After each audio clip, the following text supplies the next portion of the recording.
Ladies and gentlemen, please welcome President and CEO Carnival Corporation, Arnold Donald, in discussion with Skift Editor-in-Chief, Tom Lowry.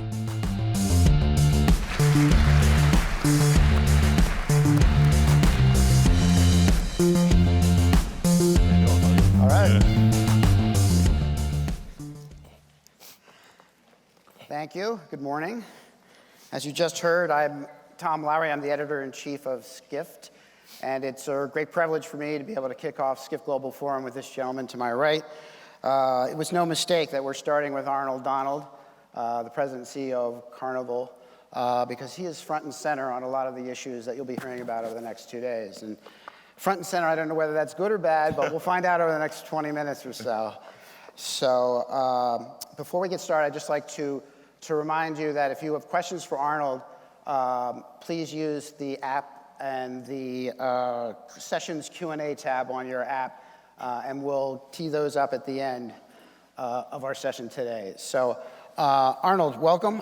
I thought that we would start today by talking about what we just came through in the Bahamas with the disaster of Hurricane Dorian. I know you join us at Skift in extending your prayers and thoughts to all those affected by Dorian. Can you walk us through a little bit where you are with recovery and how that impacted Carnival's business? Yeah, sure. First of all, good morning, Tom. Good morning, everybody. And congratulations on Skift expanding the way it is and your recent acquisition. Well, you're welcome. It was very good. Very good.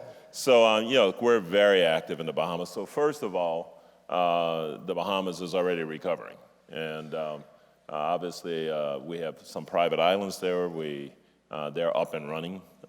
We have a shipyard there in a joint venture in Grand Bahamas in Freeport. And that shipyard is back up and operating. And in fact, the shipyard is providing services to help restore water service for the entire community using the technology and the people there. Obviously, we were quick on the ground with aid and support. We have a lot of employees there, and obviously our guests go there. But the Bahamas is well. Obviously, the Abaco was annihilated, and Grand Bahamas was hit hard. But they're resilient people and vibrant people, and the economies are coming back fast, and we're already taking guests there, and they're having a great time. Good news. As you know, the theme of the forum is travel's responsibility to the world. Mm-hmm. And part of that includes trying to manage what we at Skift have coined over-tourism. I know the cruise industry and Carnival, and I think you've talked about this previously, feels like an outsized part of the blame gets put on the cruise industry, sort of big ships, tiny ports. But isn't the reality that, you're offloading thousands of people into these destinations every day? What is the responsibility for the cruise industry when it comes to over-tourism?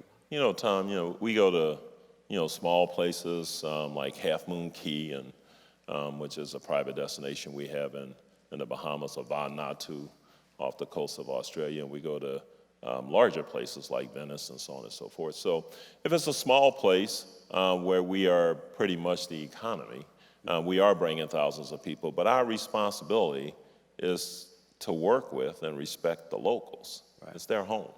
And so whatever they really want is what we need to respect. We have two mantras in our business: happy crew, happy guests. Right. Happy locals, happy guests. If the locals aren't happy, the guests aren't welcome, the guests won't have a good time. So we have a real core responsibility. In terms of the myths and the misrepresentation and so on, reality is we're visible. So in Venice, where there's maybe 24 or 25 million tourists a year, 1.5, 2 million are actually cruise guests. So in any day, at any point in time, the number of cruise guests is relatively small compared to the number of in and out visitors or staycationers. But that's almost irrelevant. For us, because we are visible, we feel we need to lead the way. So we need to connect with the local communities, make certain that they feel we're actually improving the quality of life for the locals. And if they feel that way, then our guests will be welcome. So around the world, we work in every port and every destination, to achieve that objective. I guess the rap on cruise guests, too, is that they're not spending the kind of money in these destinations because they get back on the ship and there's food or whatever.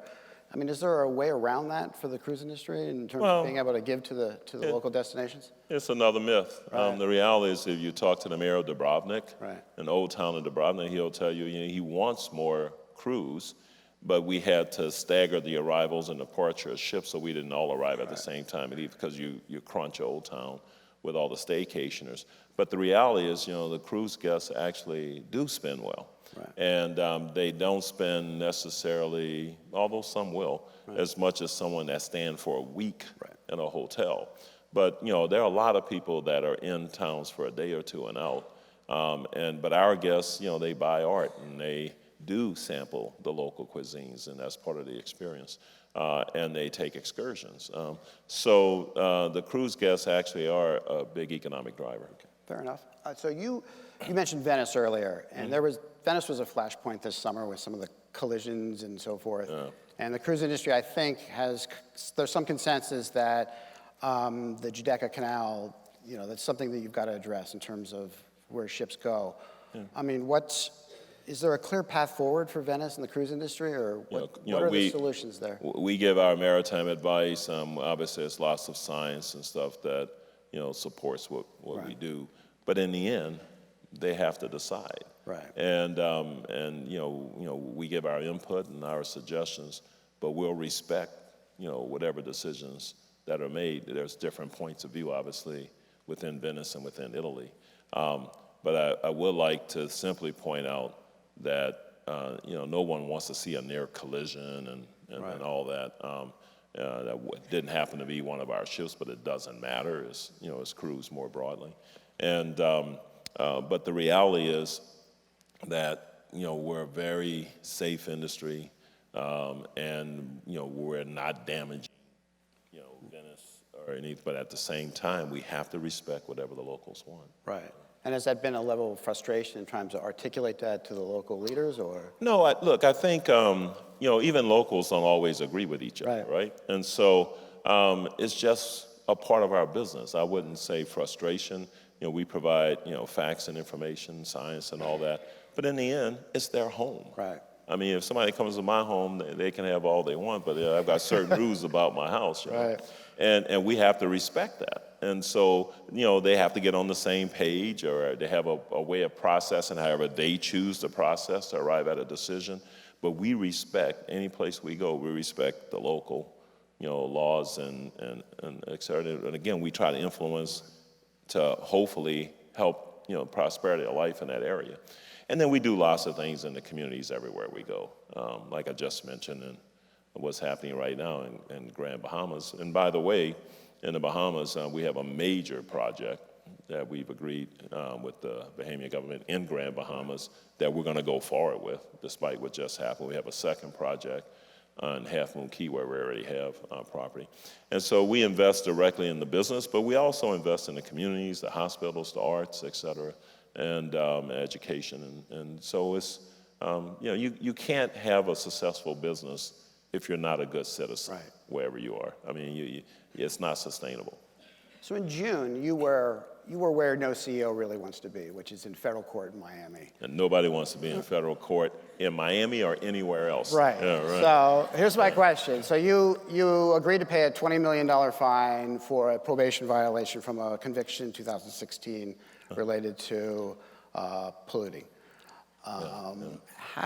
How do you guarantee that you're not back in court? I mean, is there a specific plan in place, and can you talk about that? I can't guarantee that, we'll never be back in court. What I can tell you is this, that the original violations occurred, prior to 2013, that the 2016 judgment was made on. We pride ourselves as a company in environmental stewardship. We lead in LNG and emissions reductions, and we have the first ships in our AIDA brand powered by LNG.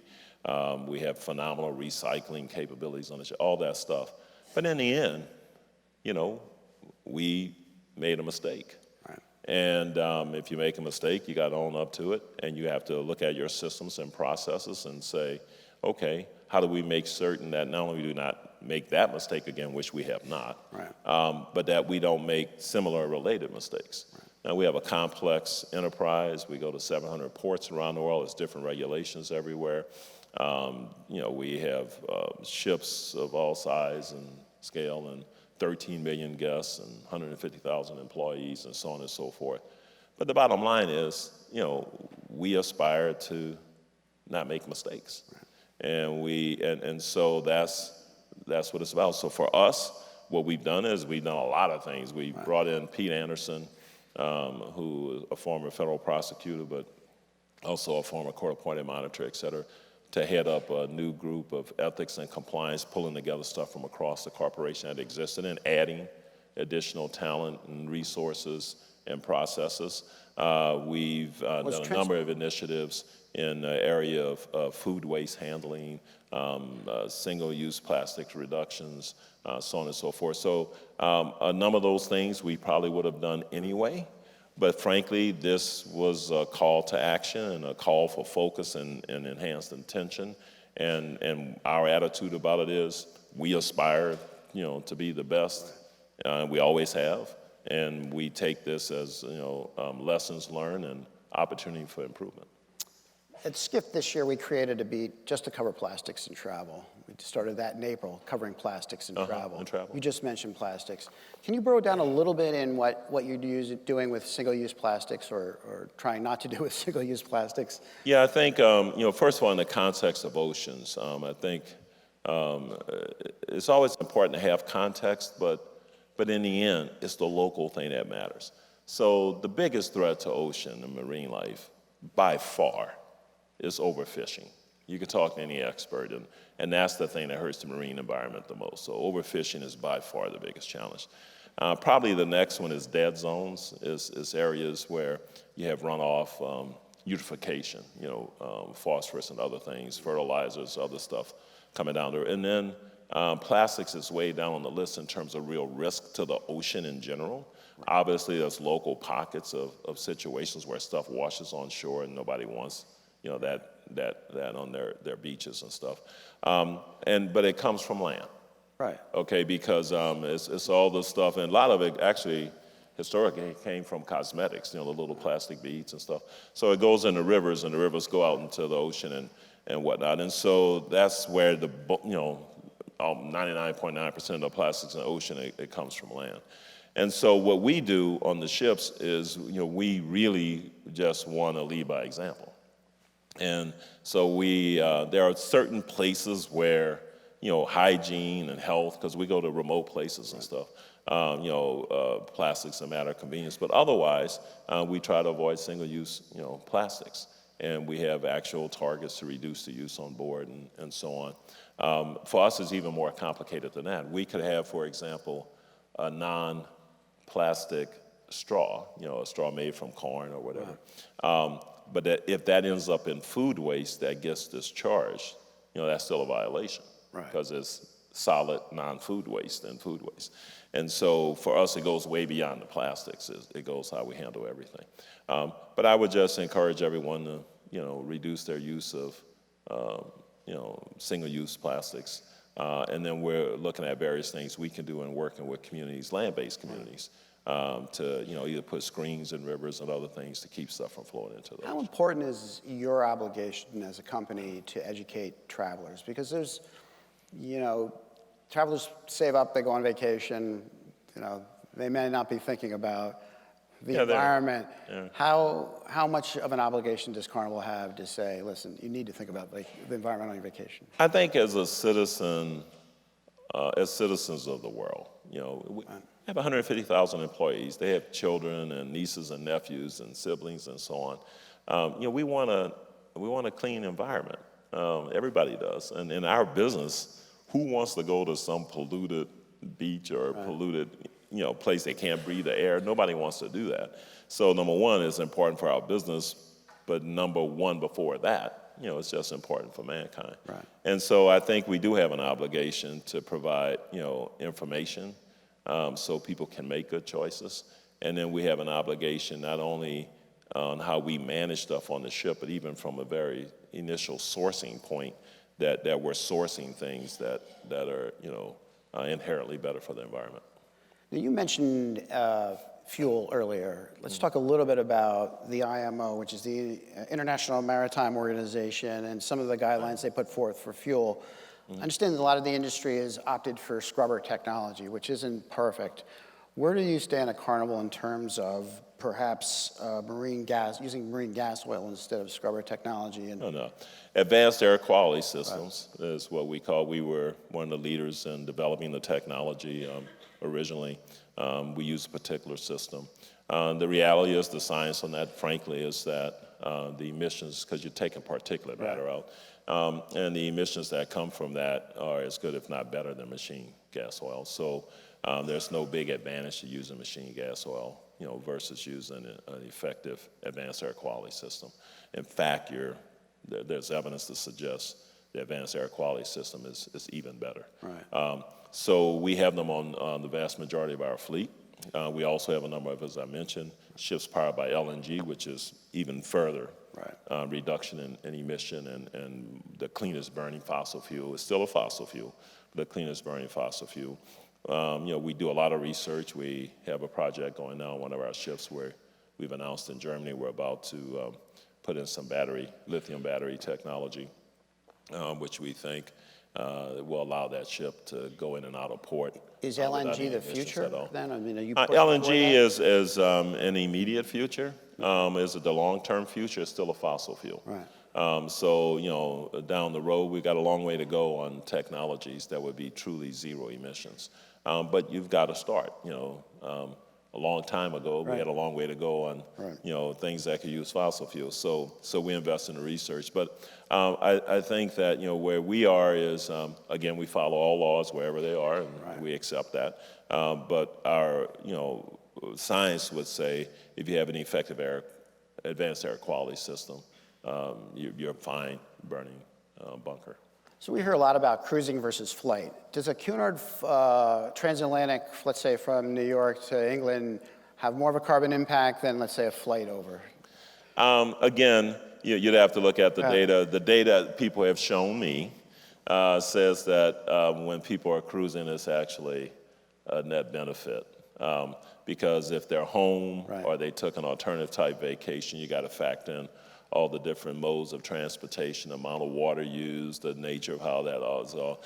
And whereas the ships are designed for efficiency and scale and so on. But that's a debate to me that is not super relevant. I think we just want to keep getting better. Cruise is a choice. It's a choice just like any vacation. It's a choice. Nobody has to go on, have to go on a cruise. And while we're proud of what we're doing, we just want to keep getting better. Let me shift gears quickly to talk about technology. Carnival's made great strides with that. And we just want to show a video real quick. Can you tee up the video? And then we'll have Arnold talk about what I think we're going to be able to see we can see it here.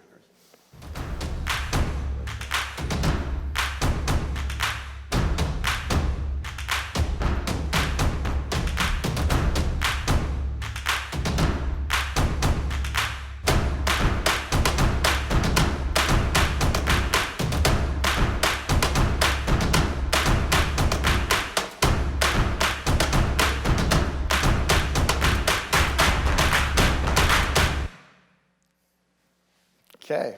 So what did we just see? Talk a little bit about your successes with the Ocean Medallion, wearable devices, and then we'll talk about the data that you're getting. Well, first of all, I want to thank you and Skift for that advertisement. For the advertisement, also for the award last night. You gave us the design award for Ocean. So what Ocean is kind of magical. It's kind of it's this little device, Ocean Medallion, and what it is basically, this is like a license plate. We encrypted it, but it's basically like a license plate, so it identifies you. And on the ships, we have sensors all over the place, and all your data is in the data you've chosen to enter, and then data we get real time while you're on the ship, where your favorite drink is, et cetera. And so what it allows is highly customized travel experience. Every crew member knows your name. They know what your favorite drink is. They know what your planned excursions are. If you're going to take the yoga class, they know. And so if you go into a bar, they'll call you by your name. They'll ask you if you want your favorite drink or something else. You're in Alaska. There's a bunch of people out on the bow of the ships yelling, whale, whale. You run out from the bar to see the whale. The drink will come to you. And how do you sort of, you've got a lot of data, obviously. Yeah. How do you protect that data? And what are you hearing from customers about sort of? I'll tell you, I've been so wrong about this technology so many times. So the first fear I had was you don't need a room key or anything. You actually don't need a phone or anything else either. You just need this. But you can put apps on your phone. But you don't need a room key. And so I thought, why we spend all this money on cabin doors? I mean, it makes no sense. Nobody cares. A room key's not that big a deal. First of all, when you don't have to, you walk up your cabin, recognize your door opens, where if you have a bunch of stuff in your hands, you're dragging kids, you're coming from the beach, or you're disabled, you're coming up, it makes a big difference. So that was one thing. Second thing I thought is, a lot of people are just going to opt out because, they're not going to want people knowing where they are. We know where you are every second on the ship. You can identify yourself and anybody in your group. There's portals all through the ship. And I was wrong about that. We've had the last couple of weekends ago, we had about 15,000 people across multiple ships. 6 people opted out. And by the end of the cruise, 3 of them opted in because they, wanted to do what everybody else was doing. And what happens is if you have kids, you know exactly where your kids are. If you have someone that has a little dementia, you know where they are at any point in time. So there were all kinds of benefits to this. It is a big data thing, but we use the data in the itinerary. And then it's an individual data thing. Right. And the data's all flushed at the end of the trip. If you want us to retain your data, you can ask for that. So you're not retaining that data at the end of it? If you want us to retain your data, your individual data. So you don't know about my bad chicken finger habit on record for... Yeah, right. Not forever. Unless you want us to. Okay. If you say keep, I'm going to share with you guys again, keep it, and we will. But it makes embarkation seamless. It's seconds to embark. It's a phenomenal way. But the most important thing is personalized, customized travel. Right. So, everything is engineered for you. You're sitting at breakfast. Right. And, you're close to your yoga class session like we just had. By the way, we almost didn't make it out here because with the meditation thing. Right. That we were doing. They had to kind of wake us up. But in any event, you're having breakfast. Right. And the waiter will come up and say, hey, I see, Tom, that you had a yoga session starting in 5 minutes. You want to keep that or you'd rather take a pass on it this morning? So it's just to make your trip that much more special.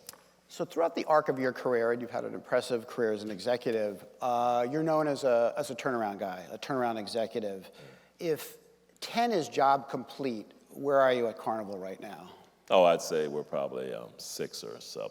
And what needs to be done, do you think? First of all, on the front of sustainability and everything, I want us to be appropriately and legitimately recognized as absolute best in class in terms of environmental and compliance broadly. So that's number one.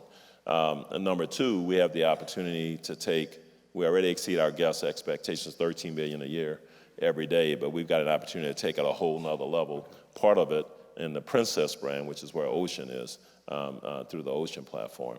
That's number two. And then number three, ultimately, all of that should lead to great returns for our shareholders, which in a publicly traded company is kind of the ultimate measure. Yeah.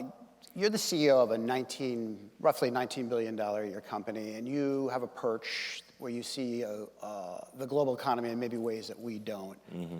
We've heard a lot about slowdown and recession. What are you seeing, and how does the cruise industry historically responded in recessionary times? The reality for our business is every year there are cyclones, typhoons, hurricanes somewhere in the world. Every year there's geopolitical tension somewhere. You can't go to Turkey, you can't go to the Black Sea, you can't go to Egypt for a while. Every year. Every year there's disease scares, Zika, MERS, on Ebola, on and on, every year. Every year there's economic malaise somewhere in the world, every year. And so every year we have those things. Obviously, if there is a global recession at some point in the future, it makes us being able to be successful that much more difficult. Consumer confidence. But you're not seeing any evidence in terms of bookings? Between quarters and stuff, so I can't, legally I can't. So I would say what we said in the last quarterly earnings, obviously Europe is experiencing, some headwinds.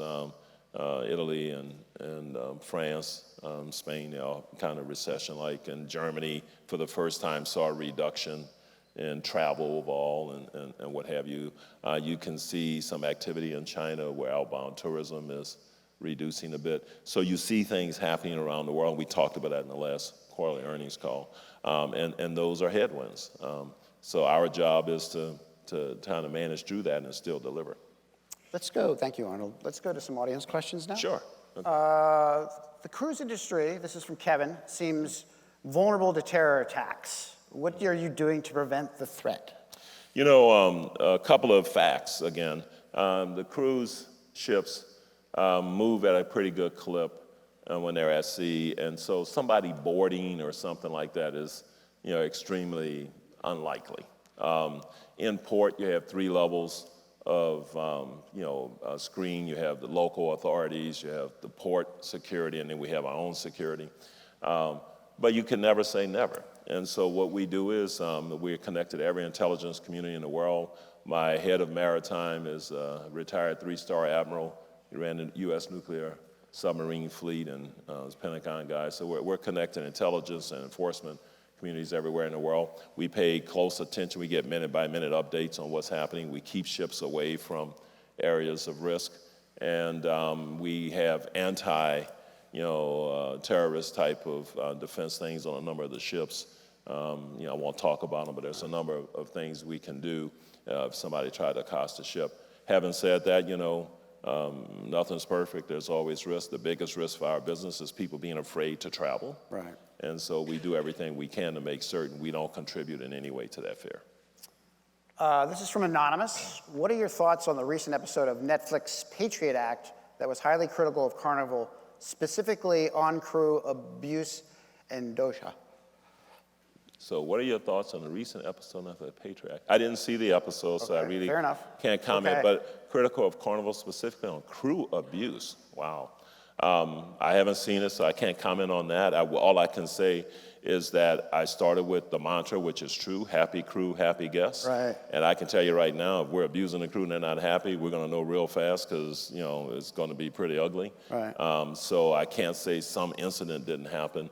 But as far as it being pervasive or something, that's not the case because our NPS scores are sky high.